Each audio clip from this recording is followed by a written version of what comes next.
And then we'd make millions, ha ha ha. Nope, stupid idea. April would fine us for millions.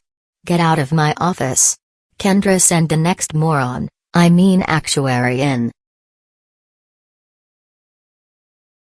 Hello, Hugo, was it? Yes, that's correct, boss. Call me Sue. I'm told you're the actuary who will be briefing me about some of the risks we need to consider in our tentative life assurance scheme. Specifically today, I'd like to talk about death strain and risk, and what it means to the scheme. Chris will be in it too to discuss investment risk and strategy.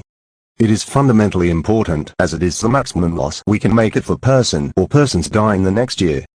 Well then, minimizing loss and maximizing profit is my area of expertise, so to ensure I can do so here, please go slowly and assume I don't have 10+ years of actuarial education, as I haven't had my morning coffee yet. Sure thing, Sue. Okay, so each year we intake a series of premiums from our members which are added to our assets and are called our reserves. This is how much we have saved and can be used to cover assurance payouts upon death. If we end up taking more payments than we pay out, then we can accumulate our reserves. If however we end up paying out more than our reserves contain, then we make a loss. So what you're telling me is minimizing deaths maximizes profit?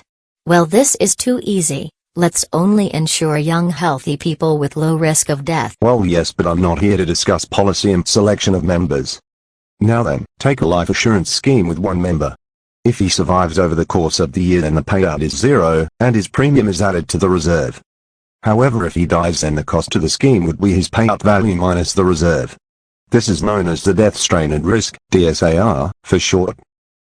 Hugo, I'm not looking to run an assurance scheme for one measly person. I'm aware, but taken in aggregate, over a year the expected payouts for all members minus the amount set aside to cover payouts under the policy is the DSAR, and is a pertinent risk factor.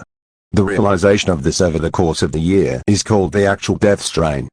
Now we're getting somewhere.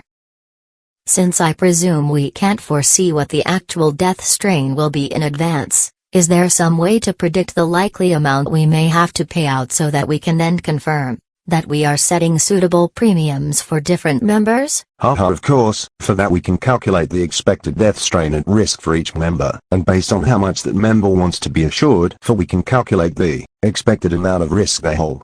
This is done by multiplying both the probability of death and DSAR for that member during the next year. If it is found to be too high or too low, premiums can be adjusted accordingly. So taken in aggregate, we can set premiums that cover the expected payouts for each and every member. Wonderful. You say expected a lot, so I will ensure to make the appropriate contingencies in case of the unexpected. Now then, we're nearly out of time, so I'll have to get you to finish off. What you say is correct, so seeing as how we will set premiums to cover expected death strain, the mortality profit or cost to the firm is the expected death strain minus the actual death strain. The mortality profit can then be used to cover costs, reinvested for future reserves, or be realized as profits, or in an underperforming year, further funding will be required to cover the loss. Plan accordingly. Thanks for your time. Goodbye. So if I set premiums far higher than the expected death strain predicts that it should be, and those actuaries do their jobs right, then I'll be laughing all the way to the bank. Phew, tough day.